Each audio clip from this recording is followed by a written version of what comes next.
प्रश्न मेरे पास भरपूर आ चुके हैं। मैं कोशिश ये करूंगा कि जो प्रश्न एक बार उत्तर आ गया उसको दोबारा नहीं दूंगा। हो सकता है किसी व्यक्ति ने वो प्रश्न रिपीट किया। ज्यादातर प्रश्न जो हैं वो रोगों से संबंधित हैं। इस रोग में क्या करें, उस रोग में क्या करें। तो सबसे पहला प्रश्न जो मैं सबसे आसान मानता हूं,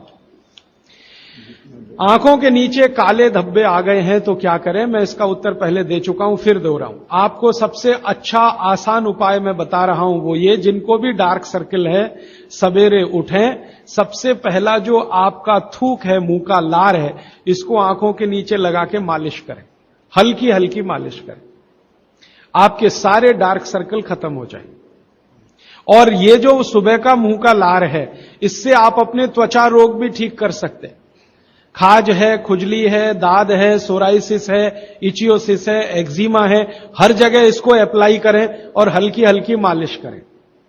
कोई कहेगा कि बहुत ज्यादा शरीर में है तो इतना तो थूक बनता ही नहीं है और पूरे शरीर पे लगाना पड़े तो ऐसी स्थिति में आप मुझे व्यक्तिगत रूप से शाम को 4 बजे मिलें।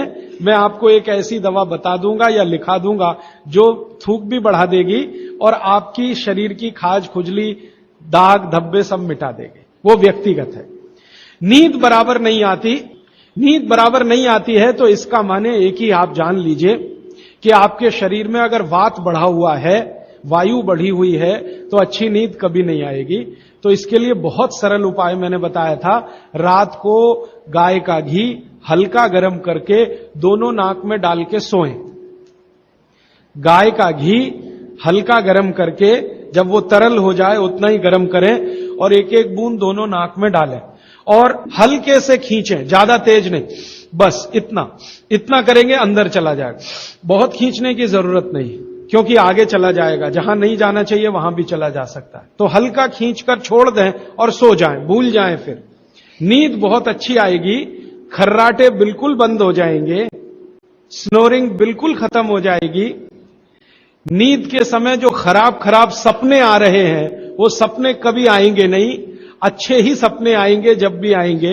रात में नींद कभी खुलेगी नहीं, 6 घंटे के पहले आप उठेंगे नहीं कम से कम। रात की नींद खुलने का एक वो तकलीफ आ गया ना, पेशाब आती है, नींद खुल जाती है। घी डाल के सोएंगे तो रात को नींद कभी नहीं खुलेगी, 6, साढ़े 6, 7 घंटे के बाद ही खुले। और बच्चों को तो जरूर करें, इससे और एक फायदा होगा, स्मरण शक्ति बढ़ेगी। ठीक है। अभी है हाई ब्लड प्रेशर, रक्त का ऊंचा दबाव, अस्थमा, पेट की कब्जी, और इसमें भी फिर आ गया है त्वचा का कालापन। वो मैं उत्तर दे चुका हूं। अब मैं आ जाता हूं, ब्लड प्रेशर हाई है। वैसे तो ब्लड प्रेशर हाई और लो होना ये काल्पनिक चीज है, कभी बाद में चर्चा करूंगा। लेकिन अगर आपके मन में बैठ गई है तो इतना ही जान लीजिए कि आपको जब लग रहा है और डॉक्टर कोई कह रहा है कि आपका बीपी हाई है, तो समझ लीजिए, इसको बागवती जी दूसरे सूत्र में कहते हैं कि रक्त की अम्लता बढ़ी हुई है, एसिडिटी बढ़ी हुई है। अब रक्त में अम्लता है तो अम्लता को खत्म करने के लिए क्षारीय चीज खाएं, क्षार चीज खाएं, क्षार। अब क्षार वाली चीजें क्या है? सबसे अच्छी क्षार की चीज है मेथी, सब्जी के रूप में भी और दाने के रूप में मेथी। दूसरी क्षार वाली चीज है, आप में से जैन है तो वो नहीं खाएंगे, लेकिन जो जैन नहीं है उनको बता देता हूं, गाजर। तीसरी क्षार वाली चीज है कोई भी ऐसा फल जिसमें रस नहीं है, सेब, केला, अमरूद, ये क्षारीय है। कोई भी ऐसे फल याद रहेगा आपको जिसमें रस नहीं है, ये सब क्षारीय है। सब्जियों में पालक क्षारीय है, बैंगन क्षारीय है। आलू के बारे में कहते हैं ना अम्लीय ना क्षारीय, वो बीच का है। तो जो सब्जियां आपको क्षारीय हैं और जो मसाले माने औषधियां क्षारीय, इनका उपयोग करें तो अम्लता अपने आप कम होगी, तो ब्लड प्रेशर कम होगा, तो ट्राइग्लिसराइड कम होगा, मोटापा भी कम होगा, सब कुछ कम होगा आपका। तो हमेशा याद रखें। तो मेथी दाने का उपयोग मैंने बता दिया है, पानी में डाल के रात को छोड़ दें, सुबह उठकर दाना चबा के खाएं, पीछे से पानी पिए। गाजर का उपयोग बता दिया, कद्दूकस में घिसें, गाजर ले लें, वो कद्दूकस की गाजर को खा लें। और क्षारीय चीज मेथी की सब्जी रोज खाएं, पालक की सब्जी रोज खाएं। हरे पत्ते की कोई भी सब्जी क्षारीय होती है, और फल जिसमें रस नहीं है वो सब क्षारीय होंगे। बस याद इतना ही रखें। तो आप अगर उपयोग करेंगे तो हाई ब्लड प्रेशर तो जाएगा ही, उसके साथ ब्लड कोलेस्ट्रॉल कम रहेगा, ट्राइग्लिसराइड कम रहेगा, मोटापा कम होगा, पेट आपका कम होगा, और उसके अंत में हार्ट अटैक आएगा नहीं। ब्लॉकेज भी है तो निकल जाए। और एक क्षारीय चीज मैं भूल गया बताना, लौकी, दूधी। सब्जियों में सबसे ज्यादा क्षारीय कोई चीज है तो दूधी, माने लौकी ज्यादा खाएं, दूधी ज्यादा खाएं, और उसका रस भी पिए, कच्ची दूधी का तो और अच्छा है। जितने भी हाई बीपी के मरीज हैं उनके। अस्थमा भी जो एक बीमारी है ना, वो वायु के प्रकोप की बीमारी है। तो अस्थमा ज्यादा है तो इसके लिए जो मैं बहुत बार बोल चुका हूं, फिर बोल रहा हूं, दालचीनी, ये क्षारीय है। दालचीनी का उपयोग करें शहद के साथ। शहद क्षारीय है तो दालचीनी, शहद नहीं ले सकते तो गुड़।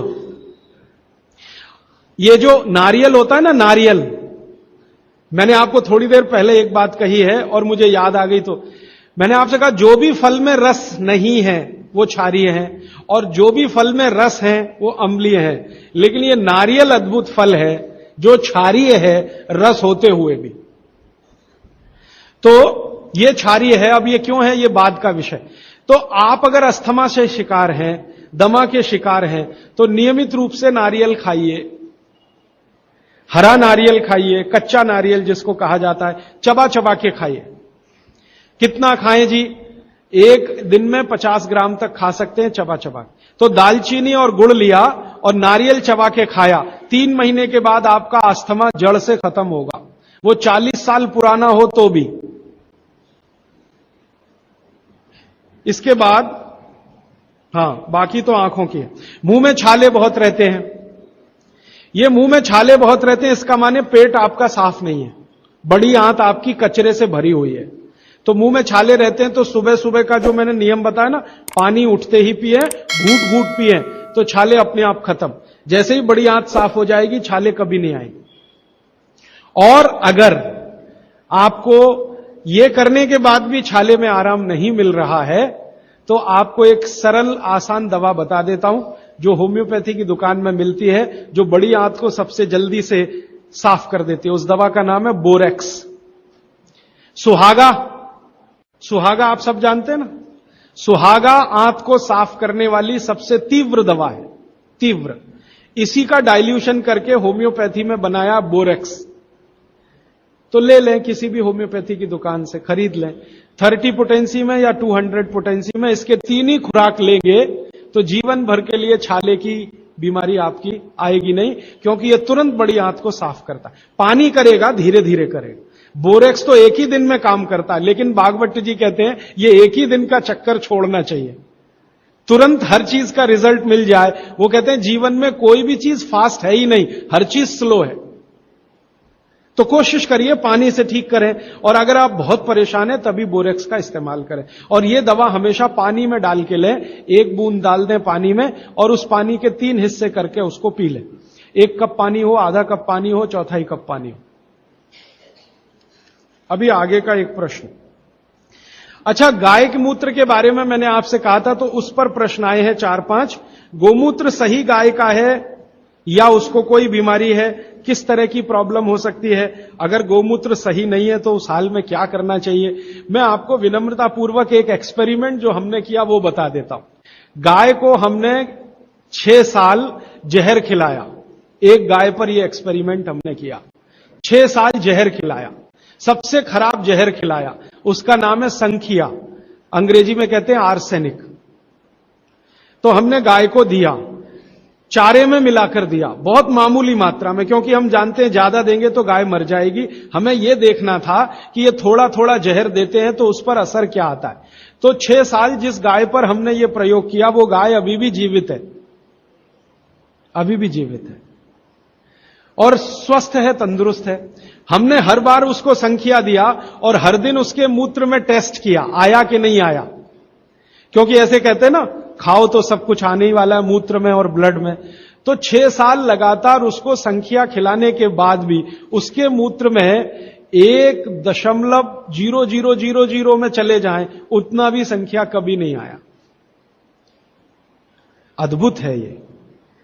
अब मुझे पुरानी बात इसमें जोड़नी है। बहुत लोग कहते हैं ना गाय के गले में शंकर भगवान का निवास है, वो शायद शंकर जी ने पी लिया। शंकर जी तो मशहूर है ना खराब से खराब जहर पीने के लिए, तो शायद गले में शंकर जी हैं गाय के, तो वहीं रुका। और सच में हमने ये देखा, इसमें मैं एग्जेजरेशन नहीं कर रहा हूं, आप चाहें तो वो गाय कभी भी आके देख सकते।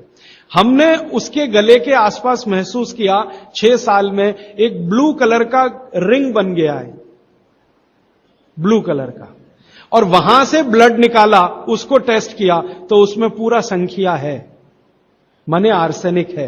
गले के नीचे वो गया ही नहीं, गले में ही रुक गया। शंकर भगवान ने शायद रोक लिया। तो आप बेखटके गाय का मूत्र पी लीजिए। आपके दिल में ऐसा लग रहा है वो कचरा खा रही है, आप चिंता मत करिए, ये कचरा जाएगा नहीं उसके मूत्र तक। भगवान ने उसके शरीर में ऐसी व्यवस्था करके रखी हुई है। लेकिन अच्छा ये होगा आपके दिल और मन की तसल्ली के लिए कि गाय अच्छा चारा खाती हो, साफ सुथरे वातावरण में रहती हो और नियमित घूमने के लिए जाती हो, उसका मूत्र जरूर पिएं, वो सबसे ज्यादा लाभकारी तो है। लेकिन कुछ मजबूरी आ गई, मजबूरी से मतलब मैं समझाना चाहता हूं। आप एक ऐसी जगह रहते हैं जहां गाय कचरा ही खाती है और आपको ऐसी कोई गाय मिल ही नहीं रही है जो शुद्ध चारा खाती हो और बराबर घूमने जाती हो, और आप किसी बीमारी से तड़प रहे हैं, परेशान हैं, और वो बीमारी में आपको गोमूत्र चाहिए ही, तो बिना संकोच के ले लें। उसका हानि तो नहीं करेगा, कुछ फायदा ही कर जाए। गोमूत्र के बारे में अब तक की जो रिसर्चेज हैं वो ये हैं कि इसके साइड इफेक्ट है नहीं। शरीर पता है क्या करता है, आपने मूत्र ज्यादा भी पी लिया तो ये शरीर 20 मिनट के बाद उसको पेशाब के साथ अपने आप ही निकाल देता है, रहने ही नहीं देता उसको। तो थोड़ा ज्यादा पी लिया या खराब पी लिया, वो निकल ही जाएगा, जो काम का है उतना ही रह जाएगा। अब गाय का ऐसा बना भगवान ने बनाया है, इसलिए भागवत जी कहते हैं कि ये विशेष तरह का एक जानवर या प्राणी है जो भगवान ने बहुत सोच समझ के बनाया। तो गाय के बारे में इतना। अच्छा, अर्थराइटिस के लिए किसी ने पूछा है, अर्थराइटिस के अब जितने भी प्रश्न आएंगे उनका एक ही साथ ही उत्तर है कि अर्थराइटिस की समस्या अगर बहुत गंभीर है और डॉक्टर आपको कोई ये कह रहा है कि जी ऑपरेशन करा लो, तो हाथ जोड़कर कहता हूं ऑपरेशन तो कभी मत कराना, क्योंकि आप जिस स्थिति में हैं उससे भी ज्यादा खराब हो जाएगी। इस हिंदुस्तान के भूतपूर्व प्रधानमंत्री श्री अटल बिहारी वाजपेयी ने दुनिया के सबसे बड़े डॉक्टर से ऑपरेशन कराया था, नहीं कराया? स्पेशल चार्टर्ड प्लेन भेजकर अमेरिका से उस डॉक्टर को बुलाया, डॉक्टर राणावत, और उसने दुनिया के सबसे अच्छे घुटने कप्स लाकर अटल जी को फिट किए हैं। अटल जी को देख लीजिए आप, पहले तो थोड़ा चल लेते थे, अब तो चलना ही बंद हो गया, सिर्फ व्हील चेयर पे ही रहते हैं, और वो खुद कहते हैं कि मैं पहले से ज्यादा तकलीफ में हूं। तो आप मत करिए। फिर आप बोलेंगे जी क्या करें, डॉक्टर बोलता है ऑपरेशन मत कराइए। आप क्या करें, अर्थराइटिस के लिए जो सबसे अच्छे कॉम्बिनेशन भागवत जी के हैं उनका उपयोग करिए। उसके लिए सबसे अच्छा वो बोलते हैं चूना खाइए, चूना क्षारीय है, अम्लता को कम करता है, ज्यादा अम्लता बढ़े तो अर्थराइटिस होता है, तो चूना खाइए। खाने का तरीका मैंने बता दिया, दही में, छाछ में, पानी में, जूस में, और एक दिन में अर्थराइटिस के पेशेंट 2 ग्राम खा सकते हैं, स्वस्थ आदमी तो 1 ही ग्राम खाए। चूना खाइए, मेथी दाना लीजिए, क्षारीय है। और सबसे क्षारीय चीज जो है वो है हार सिंगार का पेड़। हार सिंगार देखा है? परिजात हार सिंगार, छोटा सफेद रंग का एक फूल आता है और केसरिया डंडी होती है। सफेद फूल और केसरिया डंडी, बहुत तेज खुशबू है, रात को ही खिलता है। रात रानी भी कुछ लोग कहते हैं, हार सिंगार कहते हैं। ये पेड़ के जो पत्ते हैं वो ब्रह्मांड में सबसे ज्यादा क्षारीय माने जाते हैं, जो भी औषधियां। तो इसके पत्ते कहीं भी मिल जाएं, 4-5 पत्ते पीसिए, पीसकर पानी में डालिए, खूब उबालिए। पानी इतना उबालिए कि थोड़ा कम हो जाए, आधा रह जाए, फिर ठंडा कर लीजिए। फिर वही पानी चाय की तरह से चुस्कियां ले लेकर सवेरे खाली पेट पीजिए। मैंने ये देखा है, गंभीर से गंभीर अर्थराइटिस पेशेंट को हफ्ते 10 दिन में ही रिलीफ कर देता है। तो ये कहीं भी मिल जाए। नहीं मिले तो हार सिंगार का पौधा गुड़वांचरी में है, तो आप थोड़े पौधे बंटवा दीजिए, सब अपने घर में लगा लें, गमले में हो जाता है, आसान है। और कुछ खाली स्पेस है तो जरूर, क्यों, ये हर घर में रहे पेड़। कारण क्या है कि आज अर्थराइटिस ही सबसे ज्यादा तकलीफ दे रहा है लोगों को। सुगंधी तो आएगी, नींद अच्छी देगा। जहां आपका बेडरूम है उसके पीछे जरूर लगा लीजिए, और उसका पत्ता आपको अर्थराइटिस से मुक्ति देगा। और दोनों तरह की अर्थराइटिस, रूमेटिड और ऑस्टियो, दोनों ही खत्म होती है इस हार श्रृंगार के पत्ते से। आइसक्रीम कब खा सकते हैं? कभी भी नहीं, कभी भी नहीं। और अगर आइसक्रीम खा ही रहे हैं, आप कहते हैं जी मन नहीं मानता, स्वाद है और मुंह को लग गया है, अब क्या, तो इसका एक उपाय बता देता हूं। आइसक्रीम खाइए और पीछे से गर्म पानी में घी मिला के पी लीजिए, तो जो कुछ भी तकलीफ वो करने वाली है उससे आप बच जाएंगे। ना खाएं तो सबसे अच्छा। दालचीनी सौंठ का काढ़ा ये लोग जरूर पिए, जिनको अस्थमा है, जिनको अर्थराइटिस है, माने वायु के रोग हैं, वो दालचीनी का काढ़ा जरूर पिए, गुड़ मिला के। मूंगफली और तिल जरूर खाएं। भगवान की दी हुई तिल दुनिया की सबसे अद्भुत वस्तु है। मैं तो आपको कहता हूं, जिंदगी भर मोटापे से बचना है, हार्ट अटैक से बचना है, आपको अर्थराइटिस से बचना है, तो रोज खाने के बाद तिल खाएं चबा चबा के। काला तिल मिले तो बहुत अच्छा, नहीं तो सफेद ही खाएं। और आप जहां रहते हैं यहां के लिए तो बहुत ही अच्छा, मद्रास जैसे एरिया के लिए। एसिडिटी कम करने के लिए क्या करें? अम्लीय चीज ना खाएं, क्षारीय चीज ज्यादा खाएं, एसिडिटी कम होगी। और पानी घूट घूट पिए, 1-1.5 घंटे के बाद पिए, सुबह उठते ही पानी पिए, एसिडिटी सबसे पहले खत्म होगी। और आखिरी दवा जो सबसे प्रभावी है, जिनको भी एसिडिटी की बहुत तकलीफ है, खाने के बाद ये जो अजवाइन है ना, अजवाइन, इसको भूने तवे पे और थोड़ा काला नमक मिला के ले लें। मिश्री का सेवन बहुत अच्छा है, चीनी से बहुत अच्छा, लेकिन गुड़ से थोड़ा कम अच्छा। मिश्री चीनी की तुलना में तो बहुत अच्छी है और गुड़ से कुछ कम अच्छी है। तो चीनी छोड़ रहे हैं तो मिश्री पे चले जाइए, मिश्री छोड़कर गुड़ पे आ जाइए। हाँ, एक किसी ने सवाल पूछा है कि आप कौन सी जगह पे परमानेंट मिलते? मैं परमानेंट कहीं नहीं मिलता। लोग जो है ना मुझे कहते हैं कि राजीव दीक्षित रेल आश्रमी है, माने हर दिन ज्यादा से ज्यादा मैं रेल में मिलता हूं। तो परमानेंट मिलने के लिए एक केंद्र है, आपको उसका पता किताब में है, वो आप ले लीजिए, फोन नंबर। वहां आप कोई भी चिट्ठी भेजेंगे, मैं जहां भी रहता हूं मेरे पास आ जाती है। और ये करेंगे तो मैं हर जगह खोल खोल के मेरा मेल बॉक्स चेक करता रहता हूं। तो वो पता जो वर्धा सेवाग्राम का है, भारत पीठम 10 जोतवानी लेआउट, सेवाग्राम रोड, सेवाग्राम, जिला वर्धा, महाराष्ट्र, ये मेरा परमानेंट केंद्र है। वहां आप पत्र भेज सकते हैं, फोन भी कर सकते। वहां फोन कभी भी करें तो पता चल जाएगा मैं कहां हूं। और मेरा मोबाइल नंबर आप सबको मैं चाहूं तो लिखा देता हूं, 9422 03599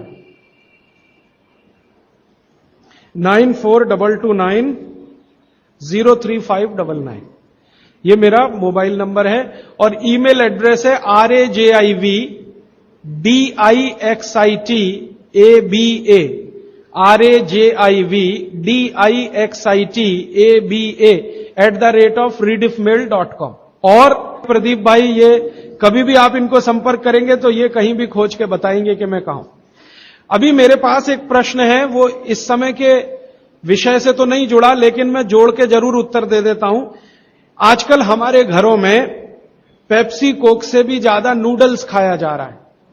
पेप्सी कोक कम हुआ है पिछले 2-3 साल में, अच्छा हुआ, नूडल्स खाया जा रहा है। तो नूडल्स के बारे में आपको एक जानकारी दे दूं कि सबसे खराब वस्तु अगर खाने की कोई हो सकती है, कचरे में कचरा, तो वो यही है नूडल्स। एक तो मैदे की है, ऊपर से सड़ा हुआ है। 6-7 दिन मैदे को सड़ा के रखा जाए तब नूडल्स तैयार होता है। और इस नूडल्स में टेस्ट लाने के लिए सूअर के मांस का रस मिलाया जाता है। बिना उसके नूडल्स बन ही नहीं सकता।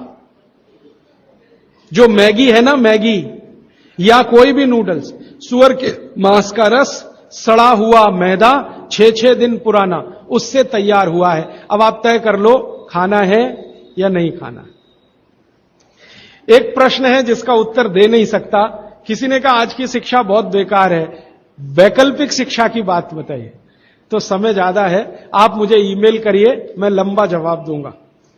गाय का घी कान नाक में डालने के लिए मैंने बोला था, तो वो उत्तर दे चुका हूं, फिर रिपीट इसलिए कर रहा हूं कि गलती ना करें। घी को हल्का गर्म करना है, ज्यादा नहीं।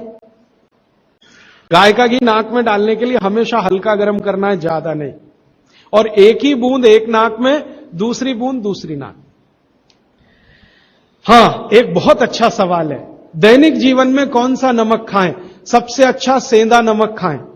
और इसको याद ऐसे रखें, पत्थर वाला नमक खाएं। यह समुद्र के पानी का नमक कम से कम खाएं। पत्थर वाला नमक एक तो सेंधा नमक है, दूसरा नमक है जो काला नमक है, ये आप ज्यादा उपयोग करें। मेरा तो कहना है कि आज से ही घर में नमक तो तुरंत बदल दें, बदलते ही आपको असर दिखाई दे जाएगा। आपको जो तकलीफ है ना ब्लड प्रेशर की, अर्थराइटिस की, ये नमक बदलने से ही बहुत आराम दे देगी आप। तो सेंधा ही नमक। किसी ने कहा है कि गोमूत्र अर्क लेने में पहले दिन खराब लगा, 3 दिन खराब लगेगा, 3 दिन, चौथे दिन से अच्छा लगेगा। तो छोड़े नहीं उसको, एक दिन खराब लगा छोड़िए मत, दूसरे दिन भी लीजिए, तीसरे। गोमूत्र अर्क है ना, तो 1 चम्मच से ज्यादा मत लीजिए, और गोमूत्र प्योर है तो आधा कप लीजिए। किसी को प्रश्न है कि दिन भर नींद आती रहती है, क्या करें? वैसे तो नींद आए तो अच्छा है, लेकिन दिन भर नींद आए तो अच्छा नहीं है, तो क्या करें? इसका मतलब यह है कि आपके शरीर में एक क्षार बहुत कम है, और यह वही क्षार है जो आपको सबसे ज्यादा मिलता है चूने से। जिनको दिन भर नींद आती है वो चूना खाएं, मट्ठे में मिला के, छाछ में मिला के। नारियल का तेल बालों में जरूर लगाएं। किसी ने पूछा है, लगाएं? जरूर लगाएं। नारियल का तेल आप खा भी सकते हैं, क्योंकि आप चेन्नई में रहते हैं। अगर आप पटना में रहेंगे तो नहीं खा सकते नारियल का तेल, चेन्नई में रहते हैं तो जरूर खा सकते। मालिश करना चाहें जरूर करें। डायबिटीज के लिए क्या करें? डायबिटीज का जो सबसे अच्छा उपाय मैंने बताया था, मेथी दाना और त्रिफला चूर्ण। त्रिफला चूर्ण माने हरदे, बहेड़ा, आंवला, 1, 2, 3 अनुपात वाला त्रिफला चूर्ण 1 चम्मच, मेथी दाना 1 चम्मच, दोनों मिलाकर गर्म पानी में रात को रख दें।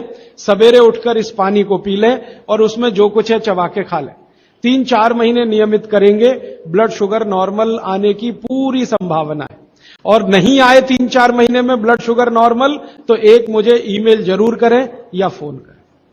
शुगर खाना नहीं खाना, चीनी बिल्कुल बंद कर दीजिए, क्योंकि यही अकेली चीज है जो पचती नहीं आसानी से। बाकी चीनी छोड़कर कुछ भी खाइए। पथरी अगर है शरीर में, और थायराइड का सबसे अच्छा उपाय है धनिया पत्ता है ना, धनिया पत्ता, इसकी चटनी, धनिया पत्ते की चटनी बनाइए, पानी में मिला के पी जाइए, पानी गुनगुना रहे। कितनी चटनी? 1 चम्मच चटनी, उसमें कुछ डालिए मत, नमक मिर्ची कुछ मसाला नहीं, खाली धनिया पत्ते की चटनी। और जब तक धनिया मिल रहा है तो ये हरे पत्ते की चटनी, धनिया मिलना बंद हो जाए तो सूखा धनिया। ये धनिया जो है ना, थायराइड की सबसे अच्छी दवा मानी जाती है। पथरी जिसको भी है वो चूना कभी ना खाएं, ये याद रखें। कहीं भी शरीर में पथरी है तो चूना कभी ना खाएं। तो फिर क्या खाएं? एक दवा है पत्थर तोड़ दवा, क्या बोलते हैं आप उसको? पाखंड भेद। शोभा कांत जी के यहां वो दवा है, पाखंड भेद, कहीं भी मिल जाएगा। तो आप इसका काढ़ा बना के पिए। ये जो पाखंड वेद है ना, इसका काढ़ा पानी में डाल के उबाल के, और ये दवा आसानी से होम्योपैथी में उपलब्ध है। और इसी दवा का होम्योपैथिक नाम है बर्बेरिस वल्गैरिस। पाखंड वेद का बोटेनिकल नाम है बर्बेरिस वल्गैरिस। ये किसी भी होम्योपैथी की दुकान में मिलेगा। वो पूछेगा कैसे दूं, तो कहना मदर टिंचर में दो। ये कोई भी घर में रखिए आप, बिल्कुल निसंकोच इस्तेमाल करते हैं, साइड इफेक्ट कुछ नहीं है इस दवा का। बर्बेरिस वल्गैरिस मदर टिंचर ऐसा बोलिए। तो ये हल्के गुलाबी रंग की होगी, डार्क कलर की भी हो सकती है। इसकी 10-10 बूंदें 1/4 कप पानी में डालकर दिन में 3-4 बार पिलाएं। 1 महीने 1.25 महीने में सारी पथरी टूटकर निकल जाएगी। और नहीं तो पाखंड वेद जो दवा मिले आयुर्वेद की, उसका काढ़ा बना के 15-20 दिन ले लें। काढ़ा जल्दी तोड़ता है पत्थर को, बर्बेरिस को समय ज्यादा लगता है। पानी में चूना मिला के पी सकते हैं, जरूर पीजिए, पथरी वाले नहीं। दांतों का दर्द, दांतों के दर्द की सबसे अच्छी दवा है लौंग। लौंग इस्तेमाल करिए, लौंग का तेल इस्तेमाल करिए। और दांतों में दर्द हो ही नहीं तो थोड़ा थोड़ा चूना खाते रहिए। और दांतों में दर्द हो ही नहीं तो दातुन करते रहिए, दंत मंजन करते रहिए, पेस्ट बंद कर दीजिए। हां, अभी एक जरूरी प्रश्न आया, शराब और गुटखा छोड़ने के लिए क्या करें? जरूर आप इसको ध्यान से नोट कर लीजिए, ये बहुत लोगों के काम। शराब, गुटखा, तंबाकू, सिगरेट और बीड़ी, ये 5 बुराइयां व्यसन के रूप में हमारे घरों में आई हैं और देश का सर्वनाश किया है। इनके बचने के लिए बहुत अच्छा है, संकल्प शक्ति से बचें तो अच्छा है। भागवत जी कहते हैं किसी भी व्यसन से बाहर आना हो तो संकल्प शक्ति के साथ आइए तो अच्छा है। नहीं है संकल्प शक्ति तो दवा का उपयोग करिए। तो क्या दवाएं हैं आपके पास? सबसे अच्छी दवा है शुद्ध गाय का मूत्र, अर्क नहीं, शुद्ध गाय का मूत्र। दूसरी दवा आपके घर में है अदरक या सौंठ। जिनको शराब से छुड़ाना है, बाहर निकालना है, उनको एक और सौंठ ज्यादा खिलवाइए, रस पिलवाइए अदरक का, सौंठ का काढ़ा बना के दीजिए, गुड़ मिला के दे सकते हैं सौंठ का काढ़ा बना के। और गोमूत्र पीने को बोलिए। नियमित रूप से अगर आधा कप भी गोमूत्र पिया तो 1.25 महीने में शराब छूट जाती है। शराब जो पीते हैं, बीड़ी सिगरेट जो पीते हैं, उनके शरीर में एक केमिकल बढ़ जाता है, उसका नाम है सल्फर। और सल्फर को कम करने के लिए सल्फर ही चाहिए। आयुर्वेद में कहा है ना कि विष को विष मारता है, तो सल्फर बढ़ता है। तो सल्फर कम करने के लिए बाहर से सल्फर चाहिए, और बाहर का सबसे अच्छा सल्फर गोमूत्र में है। सर्दी जुकाम, सर्दी जुकाम ज्यादा है, बार बार है, सबसे अच्छी दवा है। आप अगर बच्चों के लिए ले रहे हैं तो कफ दूर करना है उनका, कफ नाशक सबसे अच्छी दवा मैंने पहले दिन बताई थी, शहद है। दूसरी शहद नहीं लेते तो गुड़ है, तो बच्चों को गुड़ दीजिए ज्यादा। एक उनको चूना भी दे सकते हैं, चूना कफ का भी नाश करता है, वात का तो करता ही है, कफ का भी करता, तो चूना दे सकते हैं। गाय का घी नाक में डाल सकते हैं। हल्दी जबरदस्त कफ नाशक है, तो दूध में हल्दी मिलाकर दीजिए। और दूध हल्दी थोड़ा घी मिलाएं तो और भी अच्छा कॉम्बिनेशन है। तो जिनको सर्दी जुकाम बार बार होते हैं उसके लिए। पित्त बढ़ा है तो क्या करें? देशी गाय का घी खाइए। देशी गाय का घी गरम गरम पानी में डालकर पिए तो सब पित्त को शांत करेगा। और दूसरी चीज मैंने पहले बता दी है, अजवाइन और काला नमक, यह भी पित्त बढ़े तो शांत करेगा उसको। एक मेरे पास डिफिकल्ट केस है, ये मुझे व्यक्तिगत रूप से मिले। कोई एक महिला है, उसकी लंबाई लगातार बढ़ रही है। ये मुझे शाम को मिले 4 बजे। बाल उड़ गए तो क्या करें, बाल कम हो गए तो क्या करें, बाल झड़ रहे हैं तो क्या करें? तीनों में एक उपाय है, दही को तांबे के बर्तन में रखें, 5-6 दिन खूब खट्टा हो जाए, हरा हरा हो जाए, तो इसको बालों में मालिश करें। 1 घंटे के बाद बालों को शीकाकाई से धोएं। हफ्ते में 1 दिन जरूर करें। त्रिफला शहद और गुड़ के साथ सबसे अच्छा है, गुड़ के साथ सुबह खाएं, और दूसरा चाहे तो शहद के साथ भी खाएं। त्रिफला को औषधीय के रूप में लेना है, औषधि ऐसी जो धातुवर्धक है, तो सुबह ही खाएं। और त्रिफला को रेचक के रूप में लेना है, माने पेट साफ करे, तो रात को ही खाएं सोने के पहले। बहुत ज्यादा छींकें आती हैं, नाक से पानी गिरता है, थोड़े दिन चूना खिलाएं और गाय का घी नाक में डालें। 15-20 दिन में छींकें भी बंद होंगी, पानी गिरना भी बंद। केवड़ा डालकर जल पी सकते हैं क्या गर्मियों में? केवड़ा एक होता है ना, आयुर्वेदिक औषधि है। केवड़ा डाला हुआ जल सिर्फ गर्मियों में, मार्च, अप्रैल, मई, जून, बारिश जैसे ही शुरू हो केवड़ा वाला जल बंद कर दीजिए। केवड़ा और एक होता है खस, ये दोनों मिलाया हुआ जल गर्मियों में। अर्जुन की छाल लेने का समय सवेरे का, काढ़ा बनाकर दूध में नहीं तो पानी में, शक्कर नहीं मिलाएं उसमें, गुड़ मिलाएं, अर्जुन की छाल। टॉन्सिलाइटिस की रेमेडी, टॉन्सिल्स की सबसे अच्छी रेमेडी हल्दी। हल्दी का दूध बच्चों को रात को पिलाएं, टॉन्सिल नहीं होगा। पिपरमेंट के बारे में किसी ने पूछा है, आप शाम को 4 बजे मिले, मैं थोड़ा विस्तार से बता दूं। यूरिक एसिड अगर शरीर में जमा है तो मैंने आपसे बार बार कहा है क्षारीय चीजें ज्यादा खाएं, एसिड निकल जाएगा। सबसे अच्छी क्षारीय चीज गोमूत्र पी लें, यूरिक एसिड एकदम साफ कर देता है गोमूत्र, लेकिन प्योर गोमूत्र। उड़द की दाल दालों का राजा है, बिल्कुल सही है, लेकिन दही के साथ नहीं। खाली उड़द की दाल खाइए, दालों का राजा है, बिल्कुल सही बात है, दही के साथ नहीं। दही के साथ ये जहर है। सुबह दूध पी सकते हैं, मैंने मना किया है, सुबह जूस पीना है, दोपहर को छाछ और रात को दूध, लेकिन पीना ही है अगर तो आंवले के साथ पिए, ना पिए तो अच्छा, सुबह का दूध ही पीना है तो आंवले के साथ।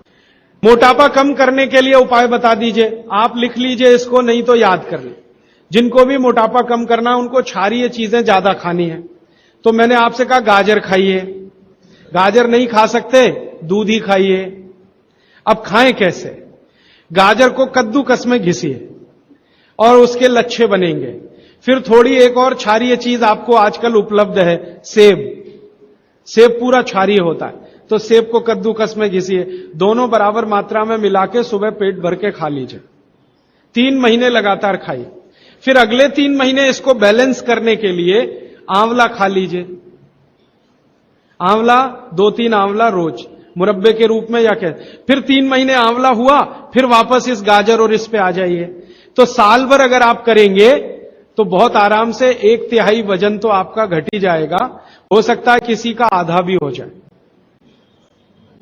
ह्यूमन यूरिन के बारे में आपने पूछा, मैंने पहले ही बताया, अगर आप शाकाहारी हैं तो अपने मूत्र का भी इस्तेमाल कर सकते हैं, लेकिन गोमूत्र उससे हमेशा बेहतर है। बच्चे पेशाब करते हैं बिस्तर में, इसके लिए क्या करना? खजूर खिलाइए। खजूर छोटे छोटे टुकड़े काटकर बच्चों को खजूर दूध में डालकर, छोटे छोटे टुकड़े दूध में डालकर उबालिए, खूब उबल जाए, फिर वो दूध पिलाइए, खजूर खिलाइए, तो रात का बिस्तर का पेशाब उनका बंद हो जाए।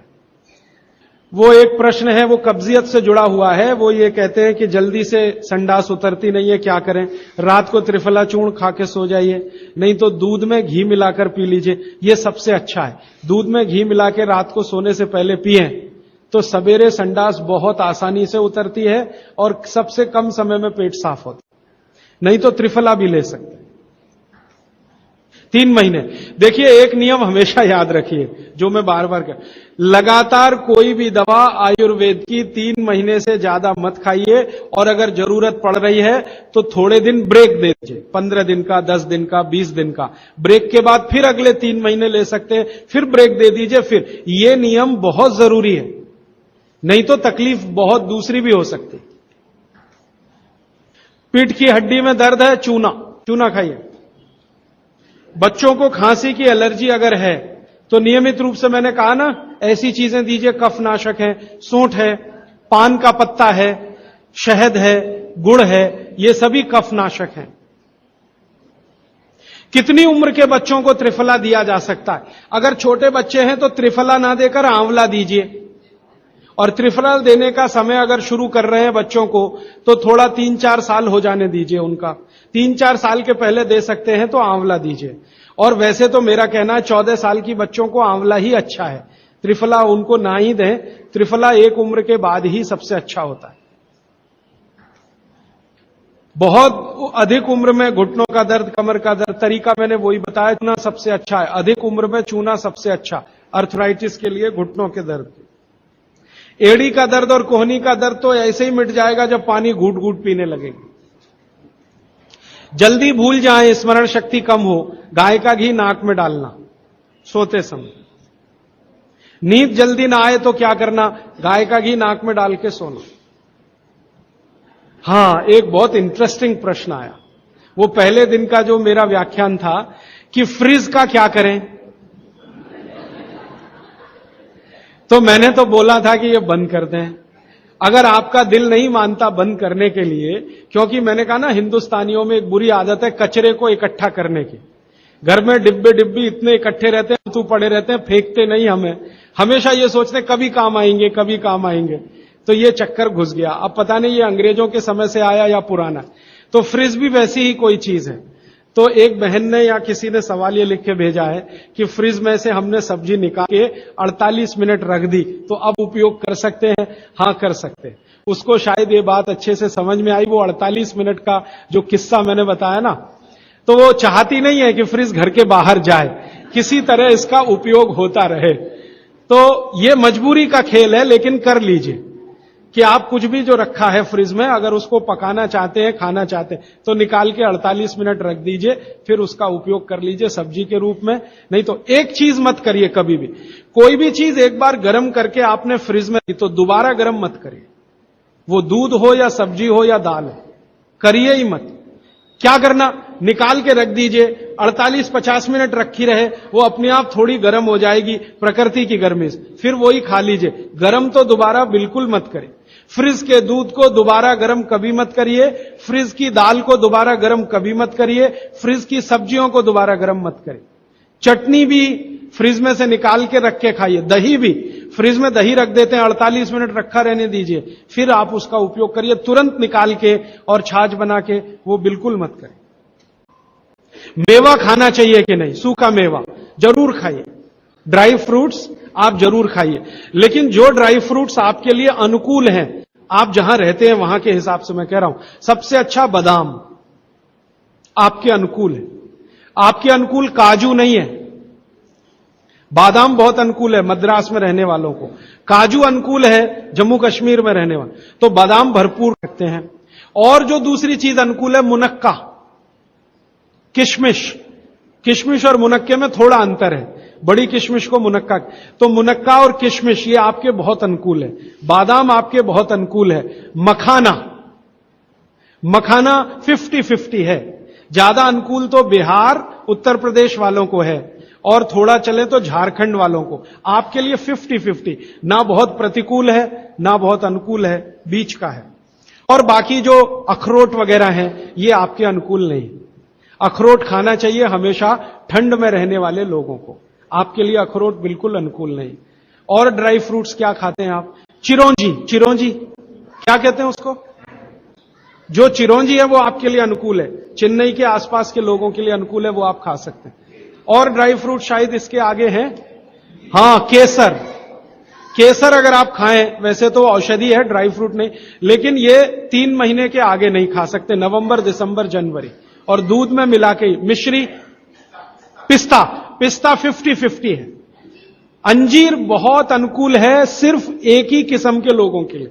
इसको मैं आपको कहता हूं, जरा ध्यान से सुनो।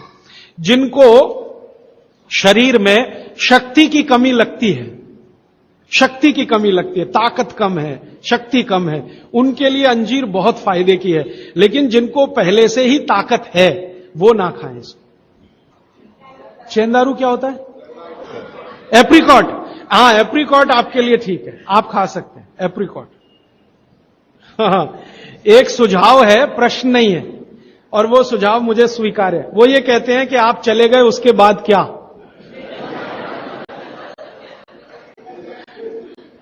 तो उसके बाद ये व्यवस्था या अभियान या ये बातें या ये ज्ञान सतत निरंतर चलता रहे, इसके लिए आपकी मेरी एक छोटी सी कोई एक एडजस्टमेंट हो जाए तो बहुत अच्छा। मैं ये चाहता हूं कि जो कुछ मैंने सीखा वो आप सीख लो।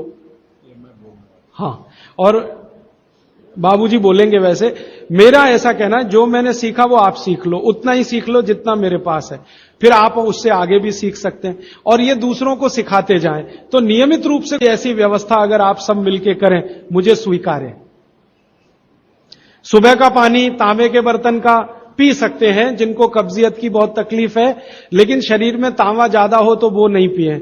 लेकिन सबसे अच्छा जो सम पानी माना जाता है, इसमें आपको कुछ सोचना ही नहीं पड़ेगा, सादा बर्तन का, माने वो पीतल के उसमें रखा हुआ या कांसे के उसमें रखा हुआ, नहीं तो स्टील में रखा हुआ, गर्मी के दिनों में घड़े का, मिट्टी घड़े, तांबे का पानी पी सकते हैं। हां, क्योंकि कुचालक है ना लकड़ी, और तांबा बहुत ज्यादा सुचालक है। एक होता कंडक्टर और एक बैड कंडक्टर। तांबा सबसे बड़ा कंडक्टर है और लकड़ी सबसे बड़ा बैड कंडक्टर है। तो ये अगर आपने तांबा पिया माने, तो अर्थ के साथ जो कांटेक्ट है ना नंगे पांव, तो वो खत्म करेगा आपको। इसलिए पांव में चप्पल रहे, लकड़ी के पट्टे पे खड़े रहें, प्लास्टिक की चप्पल पहन के हो, रबर की चप्पल पहन के हो, तभी तांबे के बर्तन का पानी पीना। केन वाटर, बहुत लोग आजकल केन वाटर पी रहे हैं, ऐसा प्रश्न आया, तो ये क्या अच्छा है? बिल्कुल अच्छा नहीं। तो आप बोले फिर क्या करें? आपके घर जो पानी आ रहा है टैप वाटर, इसको खूब अच्छे से उबाल लें, उबाल कर इसको रख लें, फिर उसी को पिएं। ये केन वाटर से 1000 गुना अच्छा है। केन वाटर पता है क्या है? ये पानी को शुद्ध करने के लिए ब्लीचिंग करते हैं उसकी। उस ब्लीचिंग में क्लोरीन इस्तेमाल होता है, फ्लोरीन इस्तेमाल होता है, और वो फिर शरीर में जाए तो बहुत खराब है। और केन वाटर का टेस्ट सादा पानी से बिल्कुल अलग होता है। तो केन वाटर से 1000 गुना अच्छा है टैप वाटर, लेकिन उबाल कर रखा गया। हां, एक सवाल आ गया है जो अब तक किसी ने नहीं पूछा। शायद आपको पूछने के लिए मन में तो होगा, लेकिन आपने क्यों नहीं पूछा? महिलाओं से संबंधित ये सवाल है, मेंसेस पीरियड का। 2 सवाल आए हैं। एक तो यह है कि व्हाइट डिस्चार्ज बहुत हो तो क्या करें? तो इसके लिए आप ऐसा करिए, एक आयुर्वेद की दवा इस्तेमाल करिए, उसका नाम है शतावरी। शतावरी कहीं भी मिलती है आयुर्वेद की दुकान पर। शतावरी चूर्ण के रूप में ले लीजिए। इस शतावरी चूर्ण को दूध में मिला लीजिए और रात को जरूर पीजिए। दूध हल्का गर्म रहे, और शतावरी डाल के दूध उबाल भी सकते हैं, फटता नहीं। शतावरी, जिनको भी व्हाइट डिस्चार्ज की समस्या है, शतावरी। और दूसरी कि जब भी मेंसेस पीरियड आता है बहुत दर्द होता है, तकलीफ होती है, इचिंग बहुत होती है, तरह तरह की खुजलियां होती है शरीर में, गुस्सा बहुत आता है, चिड़चिड़ापन वगैरह वगैरह। तो आपका जब भी मेंसेस पीरियड होता है तो आपके शरीर में वायु बहुत बढ़ी हुई है, पित्त भी थोड़ा बढ़ा हुआ रहता है। इसका बहुत आसान उपाय मैं बता देता हूं, भागवत जी का है, मेरा नहीं। वो ये कहते हैं कि मेंसेस पीरियड में सब कुछ ठीक रहे, समय से आए, समय से जाए, ज्यादा रक्त ना निकले और कम भी ना हो, इस सब चीज ठीक रखने के लिए गरम गरम पानी में, जो इतना गरम हो जैसे चाय होती है, घी मिला के पिए। गरम गरम पानी में, खूब गरम पानी में, गाय का घी आपके घर है तो बहुत अच्छा, नहीं तो कोई भैंस का भी चलेगा, 1 चम्मच मिलाएं, आधा गिलास खूब गर्म पानी खौलता हुआ घी मिला दें, थोड़ा पीने लायक हो जाए उतनी देर रखें, फिर उसको चुस्कियां ले लेकर पिएं। अगर आपका मासिक 5 दिन चलता है, 4 दिन चलता है, 3 दिन, दिन से मतलब नहीं, जितने दिन चलता उतने दिन। कितनी बार पी सकते हैं? दिन में 2 या 3 बार पी सकते हैं। तो अगर आपने ये शुरू किया तो सब कुछ आपका नॉर्मल हो जाएगा, सब कुछ। मेनोरेजिया है तो ठीक होगा, मेट्रोरेजिया तो ठीक होगा, सब ठीक हो जाएगा। मैं ज्यादा नहीं कहना चाहता, आप सब समझदार हैं। हर चीज आपकी दुरुस्त और तंदुरुस्त रहेगी। डिस्चार्ज व्हाइट है तो शतावरी लेना है, और पानी में घी मिला के, किसी भी दूसरी प्रॉब्लम के लिए, मेंस पीरियड, ये घी पानी मेंसेस पीरियड में ही पिए। इसको ध्यान से सुने। मेवा से वेट बढ़ता है, काजू को छोड़कर किसी भी मेवा से वेट नहीं बढ़ता। काजू ही है जो वजन बढ़ाता है, बाकी कोई भी सूखा मेवा वजन नहीं बढ़ाता। मुंह से बदबू आती है तो समझ लो पेट साफ नहीं है, तो रात को त्रिफला खा के सो, नहीं तो दूध और घी मिला के पियो, सुबह उठते ही पानी पी लो, मुंह की बदबू बंद। हाथ पैर सुन्न हो जाते, मतलब चूना खाते रहिए। हां, अब ये एक सवाल ऐसा है कि चूने से जीभ फट जाती है, तो आप चूना अगर सीधे जीभ पे खाएंगे तो फटेगी, पानी में डालकर खाएंगे कभी जीभ नहीं फटेगी, दही में डालकर खाएंगे नहीं फटेगी, मट्ठे में पिएंगे तो नहीं फटेगी, जीभ पर चाटेंगे चूना तो जरूर जीभ फटेगी। टीबी पेशेंट है, ट्यूबरकुलोसिस, तो आप जरूर उनको गोमूत्र पिलाइए। अगर खाली गोमूत्र, शुद्ध गोमूत्र, अर्क नहीं, खाली गोमूत्र आपने पिला दिया तो 3 से 4 महीने में टीबी जड़ से ठीक होती है। दही में, या तो छाछ में, या तो पानी में, नहीं तो पान में। चूना ये पान में जो खाते हैं वो ही। और 5 मिनट रुकिए, मैंने मेरा कंक्लूड किया है, लेकिन ये आज के लिए है, जिंदगी के लिए ये कंक्लूजन नहीं है, ये तो रास्ता अभी खुला है जिंदगी के लिए।